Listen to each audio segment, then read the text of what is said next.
Alright जी। तो chapter 8 आ गया हमारे पास, ह्यूमन रिसोर्स मैनेजमेंट। तो एक बात तो ज़हन में रखनी है, जैसे कि नाम है ह्यूमन रिसोर्स मैनेजमेंट, तो इनका जो मेन फोकस होता है वो होता है एम्प्लॉयज ऑफ द बिजनेस।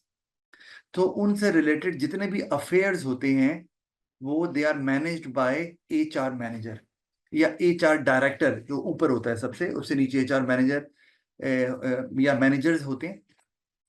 और इसका मतलब है कि जब मैंने ये कहा कि वर्कर से रिलेटेड सारे अफेयर्स, तो उसमें वर्कर्स को हायर करना, उनको फायर करना है या उनको प्रमोशन देनी है, उनका अप्रेजल करना है, वैल्यूएट करना है, उनको ट्रेनिंग देनी है, मोटिवेट करना है, सब कुछ एचआरएम यानी कि ह्यूमन रिसोर्स मैनेजमेंट में आता है। और ये बहुत ही इंपॉर्टेंट फंक्शन है किसी भी बिजनेस का। इनफैक्ट बहुत इंपॉर्टेंट डिपार्टमेंट है किसी भी बिजनेस का। अगर बिजनेस छोटा होता है तो एचआरएम आपको अलग से डिपार्टमेंट शायद नजर ना आए, लेकिन जितना बिजनेस बड़ा होता जाता है you require a separate department called human resource management. और उसके बगैर किसी भी ऑर्गेनाइजेशन का सक्सेसफुल होना मुश्किल है, क्योंकि इमेजिन करो कि let's say you run a holiday resort business, और आपको क्या करना होता है कि you hire people who have knowledge about the place so that they can guide people or the tourists who visit that place। तो अब आपने रिक्रूटमेंट, एचआर मैनेजमेंट का काम था, उन्होंने रिक्रूट तो किया, हायर किया, but those people are not fit for the job. क्यों? क्योंकि गाइड जो है उसको प्लीजिंग भी होना है। मतलब ये कि जो जब उनको जो आपके टूरिस्ट हैं उनको जब मीट करे तो बहुत ही पोलाइट तरीके से, फिर वो एवरी पॉसिबल जो आंसर हो सकता है टू देयर क्वेश्चन वो देने के काबिल हो। मतलब कौन से जो है ना स्पॉट्स ज़्यादा वर्थ विजिटिंग है वगैरह वगैरह, टेम्परामेंट अच्छा हो, पर्सनैलिटी अच्छी हो, कम्युनिकेशन अच्छी हो, क्योंकि टूरिस्ट जो आते हैं they might come from different backgrounds और उनकी नेटिव लैंग्वेज डिफरेंट हो। तो अगर वो डिफरेंट लैंग्वेजेस भी बोलता है तो इट्स अ प्लस। तो अब अगर आपने एक बंदा हायर कर लिया है और वो फिट नहीं है, जैसे कि a person with a short temperament, तो वो तो जल्दी, क्योंकि आपने तो क्या कहते हैं, मिलना ही, इंटरेक्शन करनी ही टूरिस्ट के साथ है, तो वो तो जल्दी हाइपर हो जाएगा, तो काम आपका हो जाएगा खराब। या उसको मुकम्मल नॉलेज नहीं है of the area which tourist want to visit, तो वहां पर भी प्रॉब्लम आ सकती है। तो इमेजिन करो कि आपके बिजनेस का जितना मर्जी बड़ा नाम हो, इमेज, आपका इमेज खराब हो जाएगा। भाई ये तो गाइड ही सही तरीके से बात ही नहीं करते, they are not polite to their customers at all. तो इसीलिए ये बहुत इंपॉर्टेंट है। दूसरा, पोलाइट तो है लेकिन अपना काम ही नहीं आता। वो पूछ रहे हैं जी कौन सी जगह जो है वो ज्यादा सूटेबल है, या वहाँ कोई जगह ज्यादा अच्छी है तो क्यों अच्छी है, why tourist visit a particular place more than the other, और उसको पता ही नहीं है। तो अब जो टूरिस्ट है वो उसकी बात क्यों सुनोगे या उससे क्यों पूछोगे? भाई इसको तो कंप्लीट नॉलेज ही नहीं है तो उससे क्या पूछना। सिमिलरली इमेजिन करो कि आप you go to a shop to buy something and you ask about two items, एक थोड़ी महंगी एक थोड़ी सस्ती है, तो आप पूछते हैं ये महंगी क्यों है, वो जवाब ही नहीं दे, जनाब बस महंगी है क्योंकि अच्छी है, ये तो कोई जवाब ना हुआ। Unless and until you satisfy your customer by answering the question properly। Similarly आप रेस्टोरेंट में चले जाते हैं, वहां वो कहते हैं जी बताइए हमें जी डिश चाहिए जो जिसमें आप कह रहे हैं जो लेस स्पाइसी हो या मोर स्पाइसी हो, या कुछ और जिसमें लेट्स से कि शुगरी कंटेंट जरा कम हो। अगर इस तरह के क्वेश्चन पूछ रहे हैं और वो जो आपको डील कर रहा है वो वेटर है या रेस्टोरेंट मैनेजर है या जो भी है, वो he is not fully informed about the dishes being offered कि उसमें क्या क्या कंटेंट या इंग्रेडिएंट्स इस्तेमाल होते हैं, तो again there is the problem. वो कहेगा जी आप हमें डिशेज बताएं ना, आपको पता ही नहीं है तो हम आपसे क्या ऑर्डर करें। तो इसका मतलब है ये सारे का सारा जो इशू है ये एचआरएम से रिलेटेड है। अब जब हमने ऊपर मोटिवेशन को भी देखा है, तो मोटिवेशन भी जो अप करनी है वो एचआरएम ने करनी है। वो जो उनको सैलरी देनी है, इंक्रीमेंट देना है, जो ऊपर हम पढ़ के आए हैं, वो एचआरएम ने डिसाइड करना है। तो एक्चुअली ऐसे भी होता है कि अगर आपको कोई एम्प्लॉय चाहिए तो सबसे पहले वो एचआरएम के पास ही जाते हैं। एचआरएम उनको वैल्यूएट करता है, देखता है क्या है, उसके बाद फिर वो कंसर्न डिपार्टमेंट भेज देते हैं कि इसने कहाँ काम करना है। अगर मार्केटिंग डिपार्टमेंट में काम करना है या फाइनेंस में है या ऑपरेशन में है, और फिर वो वैल्यूएट करते हैं कि हाँ जी हमारे लिए सूटेबल है कि नहीं है, क्योंकि एचआरएम के पास हर डिपार्टमेंट की नॉलेज या एक्सपर्टीज नहीं होती, लेकिन उनको ओवरऑल एक बंदे की पर्सनैलिटी के बारे में, उसकी कम्युनिकेशन देख के अंदाजा हो जाता है कि how experience the person is. और वो जो अपने सीवी में लिख कर बैठा हुआ है, वेदर बंदे ने ये क्वालिफिकेशन एक्वायर की भी है कि नहीं है, उसकी डिग्रीज वगैरह तो बाद में मांगी जाती है ना, पहले दिन कौन मांगता है इंटरव्यू में? तो इतना टाइम तो वेस्ट नहीं कर सकते कि एक बंदे ने सीवी में लिख के आ गया मैंने ये भी किया हुआ, ये भी किया हुआ, यहाँ भी काम किया हुआ है, और कल को वो कहें जी अपने सर्टिफिकेट दिखाएं, तो कहें जी वो तो नहीं है, तो ये तो टाइम ज़ाया हो जाएगा आपके लिए, तो टाइम आपके पास ज़ाया करने के लिए नहीं है। तो HRM जो है ना वो they are plenty of experience, कि उनको पता चल जाता है कि भाई ये बंदा कैसा है, उसको आगे हमें रेफर करना चाहिए कंसर्न डिपार्टमेंट को कि नहीं करना चाहिए। तो ये बड़ा इंपॉर्टेंट रोल है HRM का। फिर फर्दर क्या रिक्वायरमेंट है, किसी इंप्लॉय को आगे नई टेक्नोलॉजी आ रही है तो we need to train employees, या we need to reduce the amount of workforce या increase the amount of workforce, again इनको कन्वे किया जाता है फ्रॉम ऑपरेशन डिपार्टमेंट, जी आगे हमारे प्रोडक्ट्स की डिमांड बढ़ रही है, मार्केटिंग डिपार्टमेंट कहता है जी आगे सेल बढ़ेगी तो आप ज्यादा वर्कर्स हायर करें, तो इनको पहले से प्लान करना है। इट्स नॉट पॉसिबल कि सीजन आ गया है, people are demanding their products और आप अब हायरिंग शुरू करते हैं, तो अगर अब करेंगे तो फिर of course there will be delay from your side, और customers will be extremely annoyed कि यार हमारा आपने डेडलाइन दी थी पूरी नहीं कर रहे। आप उनको तो नहीं कह सकते कि we are running short of employees तो हम जी हायरिंग कर रहे हैं, ऐसा नहीं हो सकता। तो you have to plan it way before it happens, यानी कि जब सीजन आ रहा है उससे पहले आपको ये काम करना है। अच्छा, तो ये HRM की इंपॉर्टेंस है। अच्छा, अब फंक्शन जल्दी से अगर हम देख लें तो उसमें हमें हमें नजर आ रहा है कि जैसे मैंने ऊपर लिखा हुआ है कि वो रिक्रूटमेंट करते हैं। हम अभी रिक्रूटमेंट के बारे में पढ़ेंगे कि एक एक्चुअली पूरा प्रोसेस है। हम रिक्रूटमेंट को ले लेते हैं कि शायद ये एक ट्रेनिंग, ये कोई हायरिंग का प्रोसेस है, मतलब आपने एक वर्कर हायर कर लिया काफ़ी है, एक्चुअली इसमें बहुत सारे स्टेजेस हैं। अभी हम बात करते हैं ट्रेनिंग, अच्छा developing and managing the workforce, ये भी आ रहा है। अच्छा, इसमें एक वर्ड है, मैंने कहा मैं अभी डिस्कस कर लूँ। ट्रेनिंग एंड डेवलपमेंट, ये दो वर्ड्स हैं which are use side by side, लेकिन there is a difference. Training और डेवलपमेंट, इसमें क्या फर्क है, मतलब एम्प्लॉय ट्रेनिंग और एम्प्लॉय डेवलपमेंट, वो बता सकते हैं? आप बता दो या आप बता सकती हो तो बता दो। तो ट्रेनिंग है एक बिल्कुल नई चीज को सीखना, बिल्कुल एक स्टार्टिंग स्किल्स ओके, और डेवलपमेंट क्या है? के जो चीज एक ऑलरेडी सीखी है उसको अपग्रेड करना, स्किल को अपग्रेड करना। स्किल को अपग्रेड करना, जो चीज सीखी हुई है पहले से। Okay, development. और आप क्या कहती हो जवेरिया? ये कुछ नहीं सर कहती? ट्रेनिंग ये है कि, जो वर्कर्स हैं उनकी जो स्किल्स हैं उनको अपग्रेड किया जाता है, ओके, जबकि डेवलपमेंट ये है कि जो वर्कर्स हैं उनकी स्किल्स को डेवलप करना या उनको बताना कि इस तरह से काम किया जाता है ताकि उनके अंदर स्किल डेवलप हो जाए, या जो ओके, उनके पास स्किल्स नहीं है वो आ जाए उनके पास। Okay, all right, okay. ठीक है, आपने अच्छी एफर्ट की है, आपने भी। अब सुन लें बात जरा, जो क्लियर कट में एक चीज आपको बता रहा हूँ वो क्या, कि ट्रेनिंग जो होती है इट इज जॉब रिलेटेड, ये आपने नहीं भूलना। मतलब training actually helps the employees to learn new skills related to the job, यानी कि जो वो जॉब कर रहे हैं उससे रिलेटेड कोई स्किल्स वो एक्वायर कर लेते हैं जिससे they are able to perform the job in a better way. ये याद रखिएगा। जैसे मैं अभी टीचिंग कर रहा हूं तो मुझे बताया जाता है कि आपने स्मार्ट बोर्ड को कैसे इस्तेमाल करना है टू इम्पार्ट नॉलेज, टीचिंग के लिए कैसे इस्तेमाल करेंगे, तो ऑफ कोर्स ये that will be an added skill while performing my job. तो ये है, ये ट्रेनिंग है। पेपर्स को कैसे चेक करना है, ट्रेनिंग है, बिल्कुल है। क्लासरूम मैनेजमेंट कैसे करनी है, ट्रेनिंग तो है, कंप्लीटली जॉब से related। जॉब से रिलेटेड है। तो ट्रेनिंग होती ही जॉब रिलेटेड है, याद रखिएगा ये। यानी कि जिस बंदे को जो काम कर रहा है उसी जॉब को बेहतर तरीके से करने के लिए नए स्किल सिखाए जाते हैं, that is what we call training, and worker become more productive and able to perform the job in a much better way than before. Development is not job related. Development जो है वो in general होती है कि overall एक employ जो है उसको प्रोफेशनल कैसे बनाना है ना, व्हाट डज इट मीन। अब इसका मतलब ये, जैसे for example you are a train personal, आप एक ट्रेन एम्प्लॉय हैं and you attend customers who visit your a business, let's say कि वो कोई आप कह लें एक बैंक है। अब आप एम्प्लॉय को जो है ना वो वेलकम करते हैं। अब समटाइम्स ये होता है कि there are many visitors who are very annoyed और रूड इन देयर बिहेवियर, होता है भाई, हर तरह के इंसान होते हैं, ठीक है।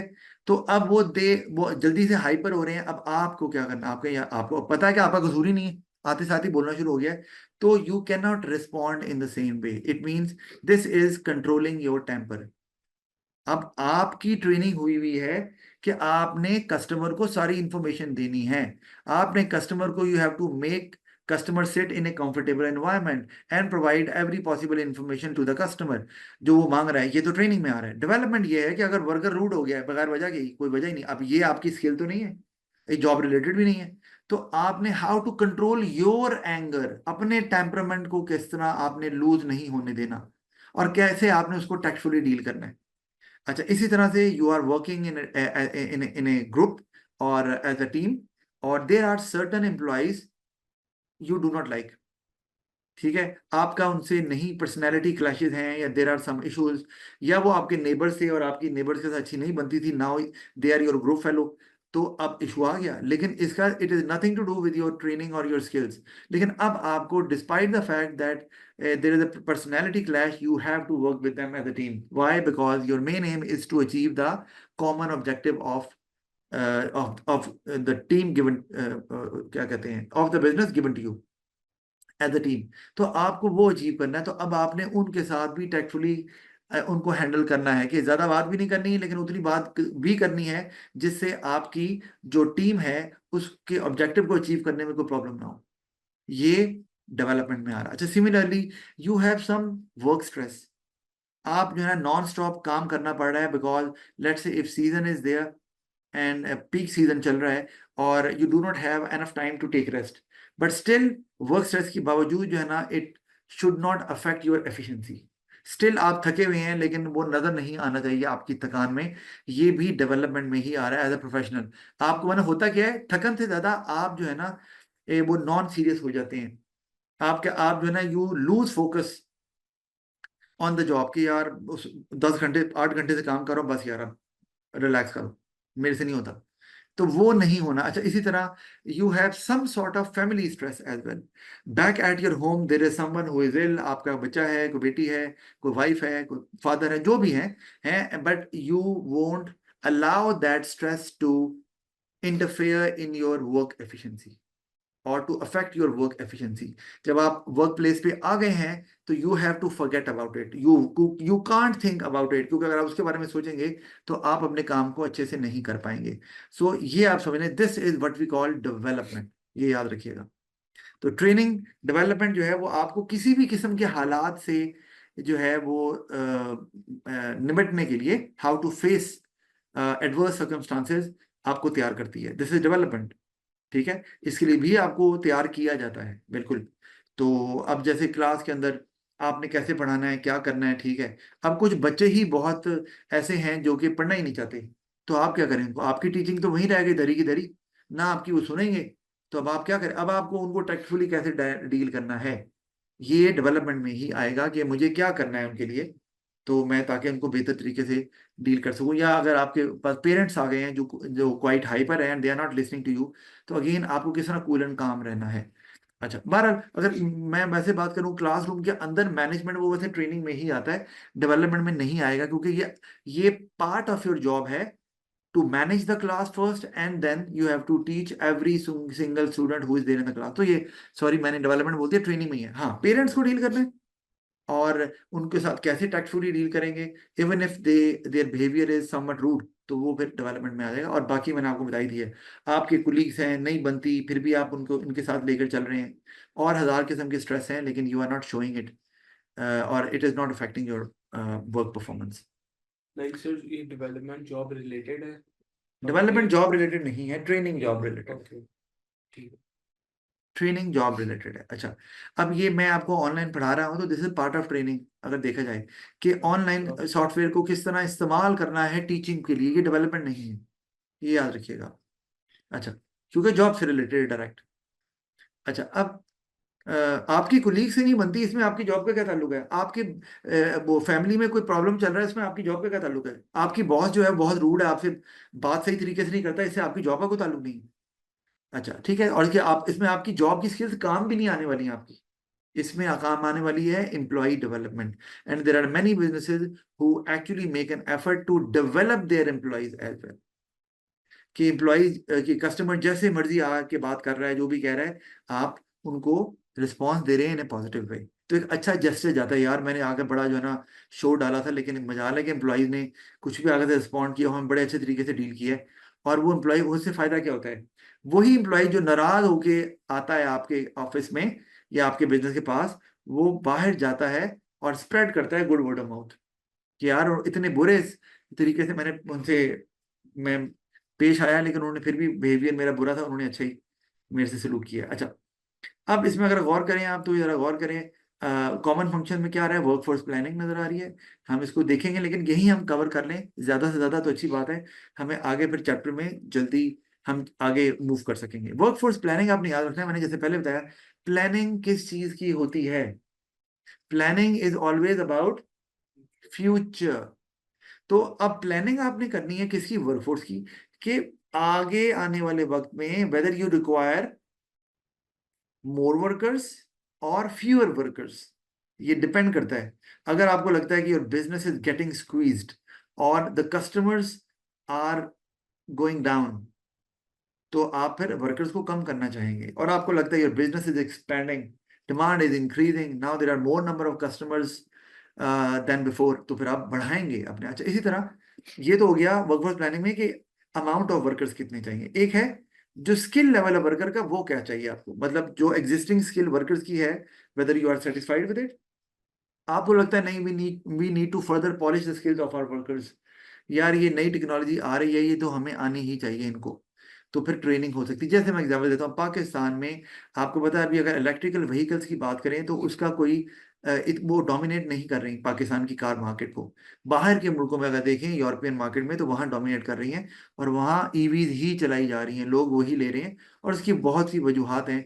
ऑफ कोर्स वो उनके लिए अफोर्डेबल भी है, और वहाँ पर जो नेटवर्क है, बैटरी स्टेशन नेटवर्क, वो है कि वो कहीं भी जाकर वाइल ट्रैवलिंग वो अपने सुपर चार्जर से उनके चार्ज कर सकते हैं कार की बैटरी को। हमारे यहाँ उस तरह से अभी नहीं है, पर्टिकुलरली शहर के अंदर कहाँ है ही कुछ नहीं। अच्छा, अभी सिर्फ मोटरवे भी देखें तो लाहौर से इस्लामाबाद में वहाँ जरूर है एक जगह पर। तो एनीवे, अब वहां पर अब आपको लग रहा है कि आगे आने वाले 10 साल में ईवीज डोमिनेट करेंगी, तो इसका मतलब है आप अगर गाड़ियां बना रहे हैं तो आपको you have to shift from combustion engine cars to EVs. Combustion engine गाड़ियां कौन सी होती हैं? वो जो कि पेट्रोल वाली गाड़ियां होती हैं। तो आपको शिफ्ट करने से उनका आपके अब जो एम्प्लॉयज हैं या जो इंजीनियर्स हैं, उनको ईवीज बनानी भी आनी चाहिए हैं। कमर्शियल इंजन वाली गाड़ियों से काम नहीं चलेगा, क्योंकि आगे ट्रेंड चेंज हो रहा है, पेट्रोल महंगा हो रहा है वैसे भी। और लोगों को पता भी चल गया कि यार पोल्यूशन कितना होता है कोविड-19 के बाद, कि कोविड-19 में कितनी दुनिया साफ हो गई थी। तो एक ये भी बड़ा अवेयरनेस आ रही है कि यार ये गाड़ियां तो बर्बाद कर रही हैं इंसानों की सेहत को, and they are polluting the whole world. तो आप अब उनको ट्रेन करेंगे कि यार इनको ईवीज के कोर्स करवाएं, इलेक्ट्रिकल व्हीकल्स को कैसे बनाया जाता है। और पाकिस्तान में तो टोटल मिला के 2 यूनिवर्सिटीज हैं जो कि ईवीज का कोर्स करवाती है। हमारा और तरफ बात चली जाएगी, मैं भी नहीं करता। तो आप उनको फिर ट्रेनिंग भी देंगे। ये फोरकास्ट करना, फ्यूचर को एंटिसिपेट करना आगे क्या होने जा रहा है, ये इनका काम है, but related to the job, जो उनके वर्कर्स की स्किल का ताल्लुक है, तो फिर वर्कर्स को ट्रेनिंग देंगे। और ऑफ कोर्स, अच्छा, या अगर वर्कर ट्रेनिंग नहीं ले सकते, let's say they are not good enough to get training, तो फिर आप उन वर्कर्स को निकाल देंगे। You will hire those workers who have either those skills, they are already equipped with those skills, या फिर वो लर्न करने के कैपेबल है, उनको आप वो ट्रेनिंग दे सकते हैं। अच्छा, तो फिर इसी तरह अगर हम आगे देखें तो ये क्या हुआ, ये रिक्रूटमेंट एंड क्या आ गया, सिलेक्शन। रिक्रूटमेंट, जस्ट मिनट, आगे रिक्रूटमेंट सिलेक्शन है हमारे पास, आया नहीं, एक मिनट, जस्ट मिनट, नहीं। अच्छा जी, तो अब ये है ना, हम इसके बारे में पढ़ेंगे, रिक्रूटमेंट और सिलेक्शन के बारे में। लेकिन एक बात आपने ध्यान में रखनी है कि रिक्रूटमेंट सिर्फ ये प्रोसेस नहीं है कि जिसमें एक वर्कर हायर कर लिया। Actually it involve lot of stages. तो मैं पहले वही आपको दिखाना चाहूंगा, इससे पहले कि हम और कोई बात करें।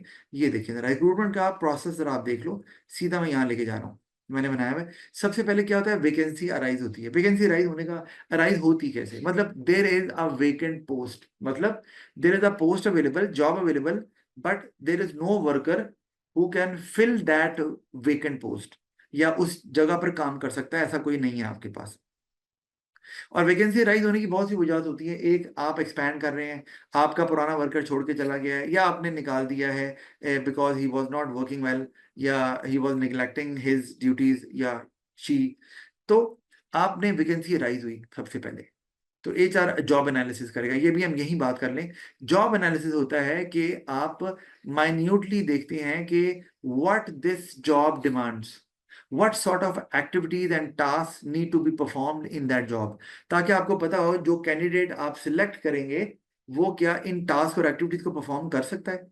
तो जॉब एनालिसिस पहले तो जरूरी है ना, रिक्वायरमेंट क्या है उस जॉब में, उस जॉब में क्या क्या टास्क परफॉर्म करने। जैसे अगर मैं अपनी बात करता हूँ तो टीचिंग का जॉब एनालिसिस क्या है कि जी आपने अगर टीचर हैं तो बच्चों को पढ़ाना है, कोर्स खत्म करवाना है, उनके एग्जाम्स लेने हैं, उनको चेक करना है, उनको असाइनमेंट देनी है वो चेक करनी है, उनको एक्सटर्नल एग्जाम के लिए प्रिपेयर करना है। ये जॉब एनालिसिस में आ रहा है। आप जॉब एनालिसिस कर रहे हैं, ठीक है। अब आप जब इसको एक डॉक्यूमेंट फॉर्म में लिख लेते हैं, that is what we call job description. I repeat, job analysis ये है कि आपने ओवरऑल अच्छे से असेस किया कि जॉब में क्या रिक्वायर्ड है, और आपने उसको फिर एक डॉक्यूमेंट के फॉर्म में लिख लिया, ये मेन ड्यूटीज चाहिए, ये माइनर ड्यूटीज हैं, और ये बंदा इस चीज के लिए रिस्पॉन्सिबल होगा, वगैरह वगैरह। तो वो जो डॉक्यूमेंट बनेगा उसको बोलेंगे जॉब डिस्क्रिप्शन। अच्छा, जब जॉब डिस्क्रिप्शन बन गया तो अब आपके लिए बहुत आसान हो गया किसी भी कैंडिडेट को सिलेक्ट करना। तो आप क्या करेंगे कि कैंडिडेट जो अप्लाई करेंगे, आप उससे पहले क्या करेंगे, एक और डॉक्यूमेंट बनाएंगे जो जॉब डिस्क्रिप्शन से ही बनेगा। वो होगा जॉब स्पेसिफिकेशन। वो क्या है, जिसमें एम्प्लॉयज से हमें क्या चाहिए। जॉब डिस्क्रिप्शन क्या है, जॉब में क्या क्या चीजें करनी है, और जॉब स्पेसिफिकेशन है कि वो चीजें करने के लिए what ever task and duties और एक्टिविटीज जो परफॉर्म करनी है, उनको करने के लिए क्वालिफिकेशन क्या चाहिए, एक्सपीरियंस कितना चाहिए, एबिलिटीज कितनी चाहिए, वो जॉब स्पेसिफिकेशन में होती है। जैसे कि अगर मैं ये कहूँ कि अगर आपको एक ए लेवल्स का बिजनेस का टीचर चाहिए, ठीक है, जो ये काम कर सके, जो मैंने अभी आपको एग्जांपल दिया, एग्जाम ले उसको चेक कर सके, बच्चों को पास पेपर करवा सके, कोर्स करवा सके, समझा सके कॉन्सेप्ट, ठीक है, ये है डिस्क्रिप्शन। स्पेसिफिकेशन है क्या होगी कि उसने उस सब्जेक्ट में एटलीस्ट मास्टर्स किया हो, जो वो पढ़ा रहे लेवल बिजनेस, वो उसका एटलीस्ट 5 साल का तजर्बा हो टू टीच आउटगोइंग क्लासेस, वो वेल वर्स हो लैंग्वेज के अंदर, क्योंकि उसमें आपको डेफिनेशन वगैरह सब कुछ देनी है, उसको टेक्निक्स पता हो, हाउ टू राइट आंसर, तो ये स्पेसिफिकेशन में आएगा। तो अब आपके लिए जब स्पेसिफिकेशन बन गया, इट्स डॉक्यूमेंट, तो आपके लिए आसान हो गया कैंडिडेट को हायर करना। अब आप क्या करते हैं आगे, आगे आपका प्रोसेस है जॉब एडवर्टीजमेंट। मतलब आप अखबार में इश्तिहार देते हैं, और अगर आप कभी अखबार में देखें ना, तो एक अलग से सेक्शन होता है जहाँ पे सिर्फ पोस्ट जो है ना उनको एडवर्टाइज किया जाता है, जो वेकेंट पोस्ट होती है। तो वहां पर स्पेसिफिकेशन और डिस्क्रिप्शन भी एट टाइम पोस्ट कर दिया जाता है। क्या कि जी हमें एक बंदा चाहिए जिसका 20 साल का तजर्बा हो, हमें एक डायरेक्टर फाइनेंस चाहिए जो कि जिसने मल्टीनेशनल कंपनीज में काम किया वगैरह हो, ये स्पेसिफिकेशन में आ रहा है।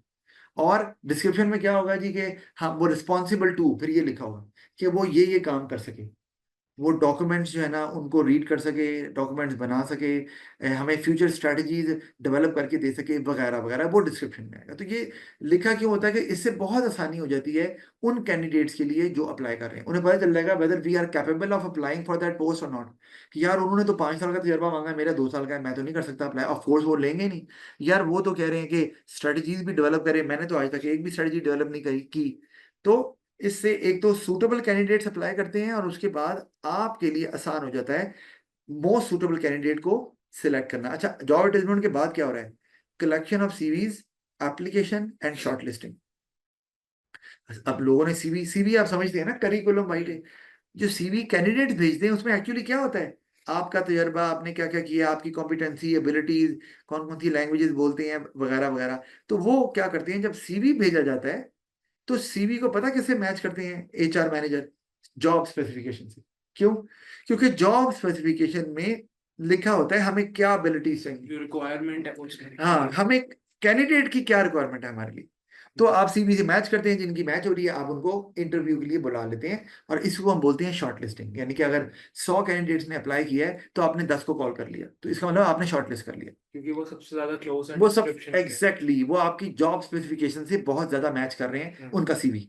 अब आपने बुलाया, उनका सामने आके भी देखते हैं, वहां पे फिर आप क्या करते हैं, अब आपका मेथड ऑफ सिलेक्शन है, तो अब आपने सिलेक्ट करना है, तो उसमें आपका इंटरव्यू है, और भी टेस्ट होते हैं, मैं इन टेस्ट की बात आगे जाके करूंगा, अभी तो हम रिक्रूटमेंट प्रोसेस की बात कर रहे हैं। तो आपने इंटरव्यू में देखा कि एम्प्लॉय कैसा है, कॉन्फिडेंट है कि नहीं। मैंने बहुत इंटरव्यू दिए हैं अपनी जॉब्स के लिए, तो उसमें आपको यही पूछा जाता है सबसे पहले तो कि टेल अस अबाउट योरसेल्फ। अच्छा, why do you want to join our organization? These are the most common questions which are asked by the HR panel, जो पूछते हैं। उसकी वजह क्या है? एक तो ये कि आप मुंह उठाकर इस ऑर्गेनाइजेशन में जॉब करने आ गए हैं, या आपको पता भी है कि ये ऑर्गेनाइजेशन आपका करियर किस तरह से डेवलप करेगी, या आप पैशनेट हैं अबाउट योर करियर। अगर तो मुंह उठा के सिर्फ पैसे कमाने के लिए आए हैं तो कहेंगे यार ये तो प्रोफेशनल बंदा ही नहीं है, ये तो कहीं और जॉब मिलेगी वहां चला जाएगा। हम अगर इसको लगता है कि यहाँ करियर बनेगा तो ये लॉयल भी रहेगा, और we want to build long term relationship with our employees, we do not want to change our employees every now and then. और आपको पता है उसका तो फायदा नहीं है, टर्नओवर ज्यादा हो जाती है, लेबर टर्नओवर जिसको बोलते हैं। तो इंटरव्यू में आप देखते हैं उसकी कम्युनिकेशन, उसकी body language, personality, confidence level, ये चीजें देखी जाती हैं। जब वो आपको कहते हैं आप बोले तो वो ये देखना चाहते हैं आप कितने कॉन्फिडेंट हैं। आप कहीं वो छत को देखकर तो नहीं बात कर रहे।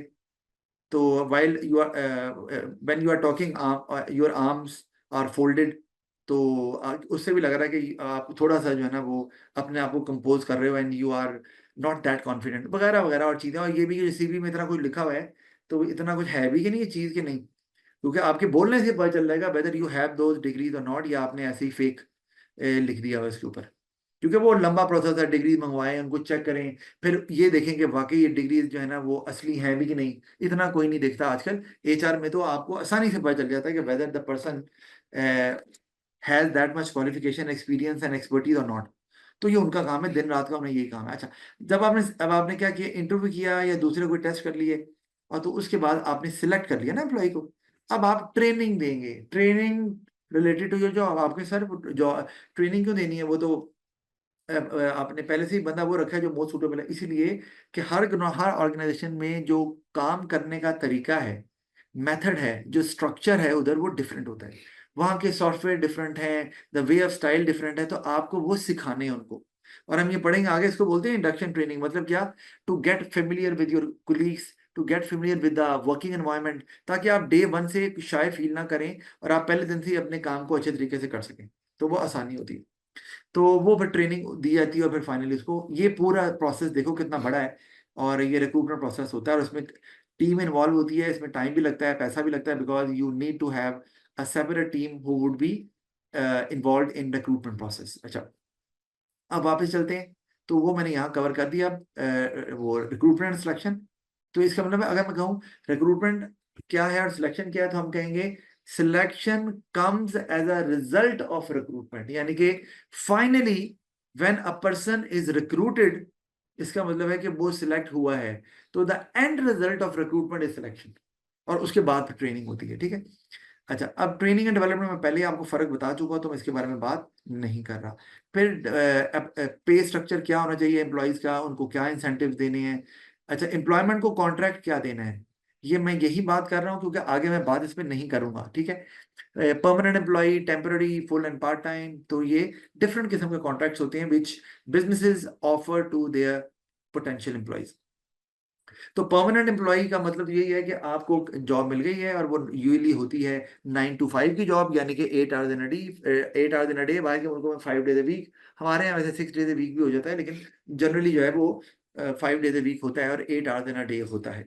और उसमें आपको सैलरी मिलती है, you have paid holidays as well. और आपको जो अदर फैसिलिटीज हैं, जैसे मैंने पहले बात की थी कि हो सकता है कि वो आपको फ्रिंज बेनिफिट्स भी दें, बच्चों की स्कूल एजुकेशन की फी, या आपके जो हेल्थ इंश्योरेंस है, या आपके को मेडिकल का कोई इशू है तो उसके लिए वो दे सपोर्ट यू। इसी तरह एकोमोडेशन का, तो ये भी फैसिलिटीज दी जाती है परमानेंट एम्प्लॉय को। और परमानेंट एम्प्लॉय को आप ऐसे ही नहीं निकाल सकते, you have to give a solid reason कि why you are asking the employee to leave.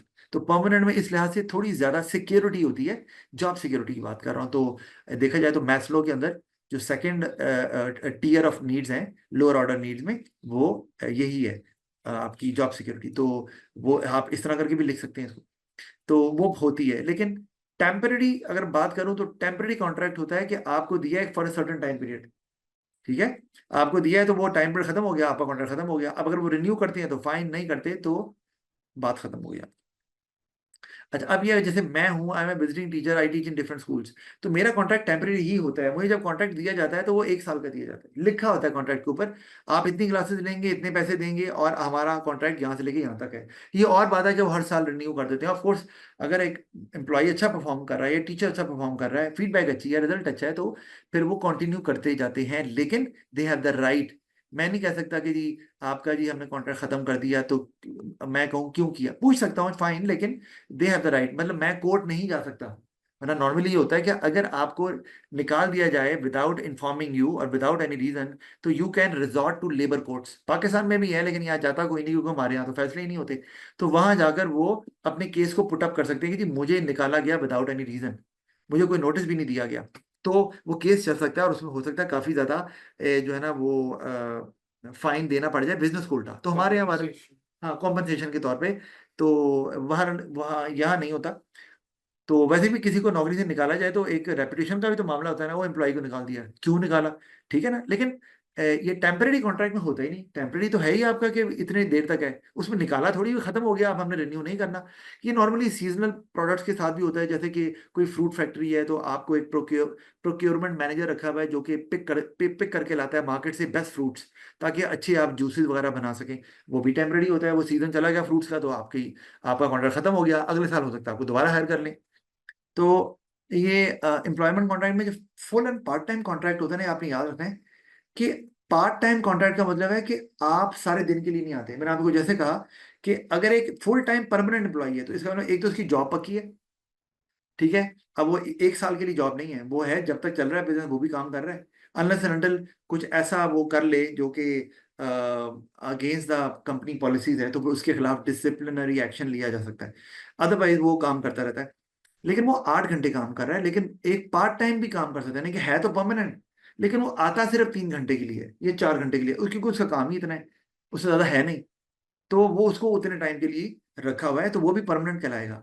तो full and part time permanent भी हो सकते हैं, टेम्पररी भी होते हैं। अब मैं अगर अपनी बात करूँ ना, मैं टेम्पररी भी हूँ, पार्ट टाइम भी हूँ। क्यों? मैंने एक स्कूल में जाना है, 2 क्लासेस लिए निकल गया, तो अब मेरा कॉन्ट्रैक्ट भी 1 साल का है टेम्पररी, और मैंने सिर्फ 2 घंटे के लिए आना है, वो 2 क्लासेस ली ए लेवल्स की या ओ लेवल्स की और निकल गया, तो मैं पार्ट टाइम भी हूँगा उस सूरत में। अच्छा, तो ये आपके ऊपर है कि आप कौन सा एम्प्लॉय रखना चाहते हैं। परमानेंट एम्प्लॉय नॉर्मली होते हैं, लॉयल होते हैं, बिकॉज दे नो कि उनका सब कुछ एट स्टेक है, इसी बिजनेस के साथ जुड़ा हुआ है जो भी है, तो उनको प्रमोशन की भी चांसेस मिलते हैं, ट्रेनिंग भी उन्हें दी जाती है। जबकि अगर हम दूसरे एम्प्लॉयज़ की बात करें जो कि टेम्पररी होते हैं, तो उनको ट्रेनिंग पे खर्चा नहीं करती बिजनेस। वजह पता है क्यों है? उन्हें पता है यार ये आज यहाँ काम कर रहे हैं 4 घंटे, तो किसी दूसरे बिजनेस को फायदा दे देंगे, वहां भी तो काम कर रहे हैं, या वहां ना चले जाएं, क्योंकि उनके पास तो ऑप्शन होता है। हो सकता है कि एम्प्लॉई, जरा मैं हूँ 2 घंटे लगा रहा हूँ स्कूल में, 2 घंटे एक और स्कूल में लगा रहा हूँ, तो वो मुझे क्यों ट्रेन करेंगे? क्योंकि मेरी ट्रेनिंग से तो वो दूसरे स्कूल को भी फायदा हो जाएगा, which is their rival business. तो परमानेंट में उन्हें पता है हमारे साथ ही काम करना है, तो जो भी बेनिफिट होगा एम्प्लॉय की स्किल एनहांस करके वो हमें ही होने वाला है। तो उनको अच्छा, तो परमानेंट का फायदा तो है, अब वो लॉयल भी रहते हैं। टेम्पररी शायद उतने लॉयल नहीं होते, because they have lot of things to do, और दूसरी ऑर्गेनाइजेशन भी काम करना होता है। और ये भी है कि काम कर रहा है तो जो इन्फॉर्मेशन इंपॉर्टेंट है, it might not leak out to some other organisations जो कि which happen to be their rival businesses, तो ये भी हो सकता है। तो वो इसलिए, तो आपकी मर्जी है। लेकिन एक ये भी है, परमानेंट एम्प्लॉय सारा दिन वहां रहता है, तो शायद परमानेंट एम्प्लॉय की एफिशिएंसी थोड़ी गिर जाती है।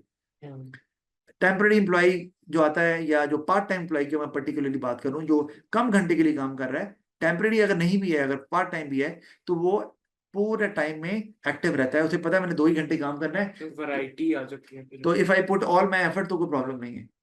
तो बहरहाल ये इस तरह से इसके प्रॉस एंड कॉन्स मौजूद हैं। लेकिन पार्ट टाइम आपको नॉर्मली सस्ता पड़ता है, क्योंकि आपको और वो जब काम कर रहा है तो पैसे मिल रहे हैं, काम नहीं कर रहा तो, यानी कि जो टेम्पररी जो एम्प्लॉय होता है उसकी छुट्टियां अलाउड नहीं ना कर देते, तो छुट्टी कर रहा है तो पैसे काटेंगे, और नहीं काम कर रहा तो पैसे नहीं दे रहे। फिर पार्ट टाइम है, कम घंटों के लिए आ रहा है तो कम पैसे दे रहे हैं।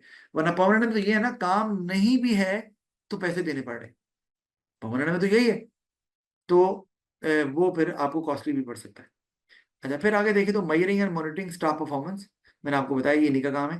तो हम इसमें बात कर चुके हैं अप्रेजल, रिडंडेंसी एंड डिसमिसल। तो यही थोड़ी सी बात कर लें। अप्रेजल तो मैंने बात की थी कि वर्कर्स की ओवरऑल परफॉर्मेंस को वैल्यूएट करना होता है थ्रू आउट द ईयर, और उस हिसाब से फिर वर्कर्स को रिवॉर्ड करना होता है। अच्छा, खाली रिवॉर्ड नहीं है कि ये वर्कर गंदा है तो ये अच्छा है, ऐसा नहीं, वो भी हो सकता है, वो भी हो सकता है, लेकिन ये भी देखना कि क्या workers require some enhancement in their skill, कि workers are struggling performing their job and it is not because of the workers own fault, it is because they lack the ability, और नई टेक्नोलॉजी आने से workers को वो training नहीं दी गई। तो ये भी अप्रेजल में ही आ रहा है, आपका इन्हीं का काम है। अच्छा, और रिवॉर्ड तो देना ही होता है जो अच्छा काम करे। रिडंडेंसी और डिसमिसल में फर्क क्या है? दोनों में वर्कर्स को फर्क कर दिया जाता है, डिसमिसल में भी और रिडंडेंसी में। पता क्या फर्क है दोनों में? कहते भी you are dismissed, you are sacked, और रिडंडेंसी भी है। आपने तो पढ़ा ही होगा ओ लेवल में जब एरिया,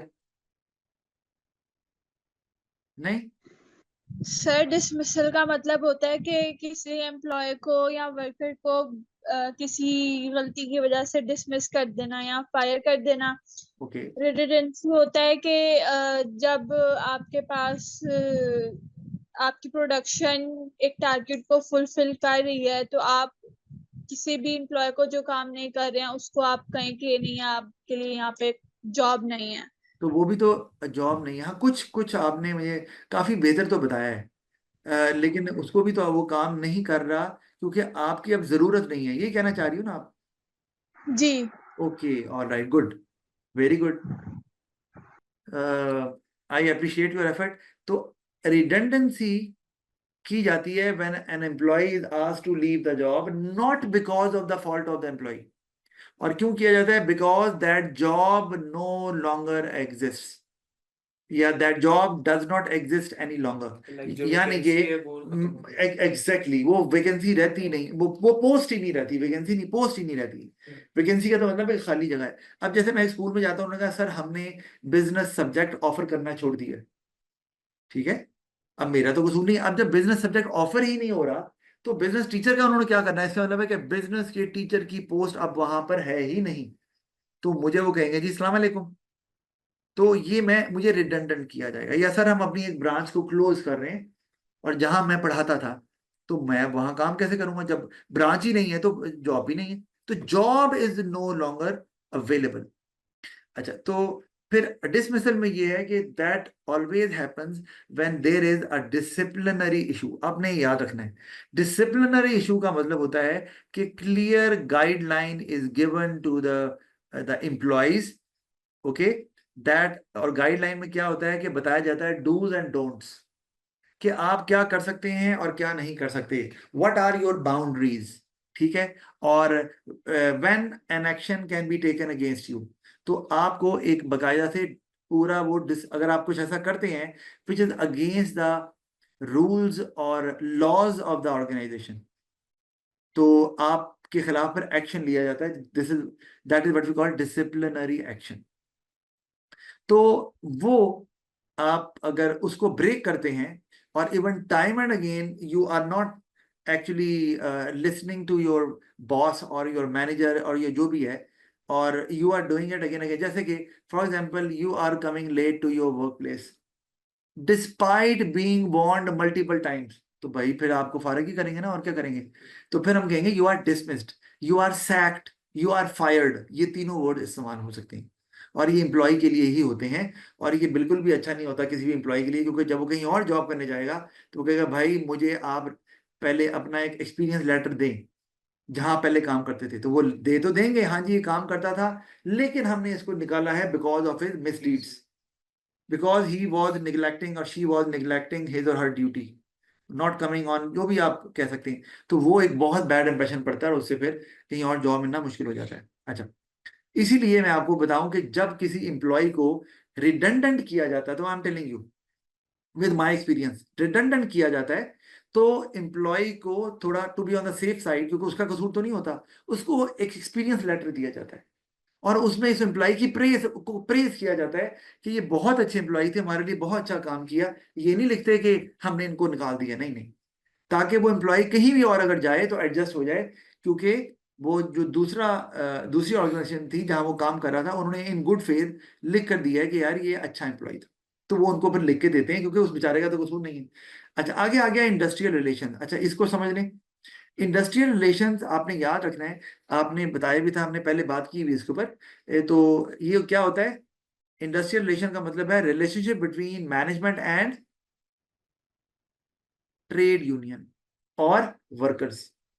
ट्रेड यूनियन क्यों बोल रहा हूं? क्योंकि ट्रेड यूनियन एक बॉडी होती है which consist of all workers, और वो करती क्या है? वो वर्कर्स के राइट्स को प्रोटेक्ट करती है। क्योंकि वर्कर अकेला जो है ना, वो उसकी बात कौन सुनने वाला है? A single worker does not have any से, उसकी कोई सुनेगा ही नहीं। हाँ, अगर वही 500 वर्कर इकट्ठे हो जाएं तो सारी बात अंडर जो है वो सम ऑर्गेनाइजेशन ही एक कोई प्लेटफॉर्म तो होगा ना, जो कॉमन होगा, और फिर वो इकट्ठे फाइट करेंगे उसके लिए। तो वो ट्रेड यूनियन ये काम करती है। तो जब भी हम इंडस्ट्रियल रिलेशन की बात करते हैं, तो मैनेजमेंट में और एम्प्लॉयज में अच्छे रिलेशनशिप है, तो इसका मतलब है things are going well, you are able to meet your deadlines. ठीक है। और इमेज भी अच्छा ही बनेगा, क्योंकि क्लाइंट्स को भी आप अच्छे से डील करेंगे।